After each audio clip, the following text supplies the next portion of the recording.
My name is Matt Hartman, and my speech is about concussions in ice hockey. Head injuries in sports have ended a countless number of players' careers and have put others on the sidelines for multiple games and even seasons. Today, I would like to teach you about how concussions and head traumas have changed the game of ice hockey. Up until recently, getting concussed was a regular part of the game.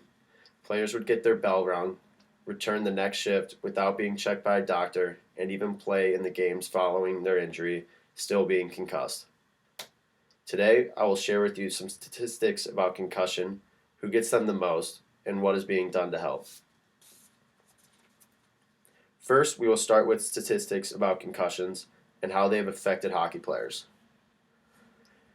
Over 250 hockey players who have played one full season in the NHL have had their careers ended by a head trauma or a concussion. Countless amounts of Hall of Fame players like Chris Pronger, Eric Lindros, and Scott Stevens have had to hang up the skates due to a head injury. Some of these guys experience over 5 head injuries over a course of 10 years, which needless to say is very dangerous. The NHL averages just over 5 concussions per 100 games, which is third in all major sports behind football and baseball. Now that you know a little bit more about the history and present effects of concussions in hockey, let's learn about who suffers from these the most.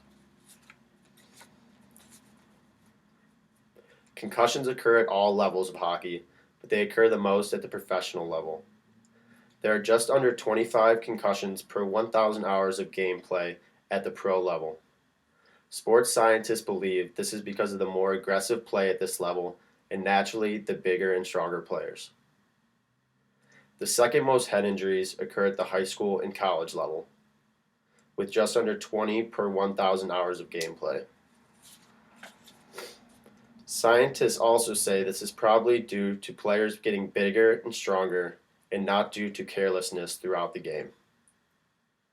Now that we have talked about the impact of concussions and who they affect the most, let's talk about what is being done to help.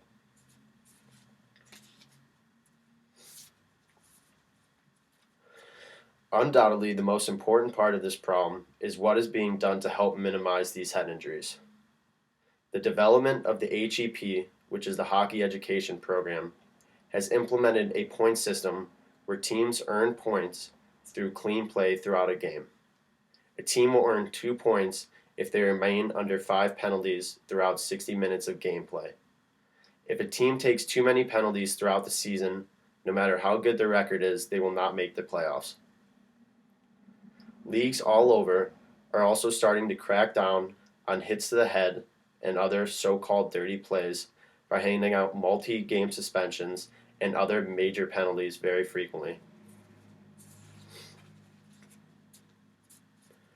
Multiple hockey equipment manufacturers have also started making concussion-proof helmets which protect a player's brain from rattling after taking a huge hit. We have now learned about who concussions affect, the damage they have done, and what is being done to help. Let us review what we have learned.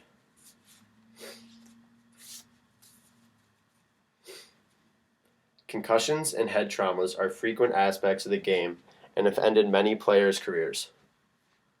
Concussions affect players in the NHL the most, then college, then high school players.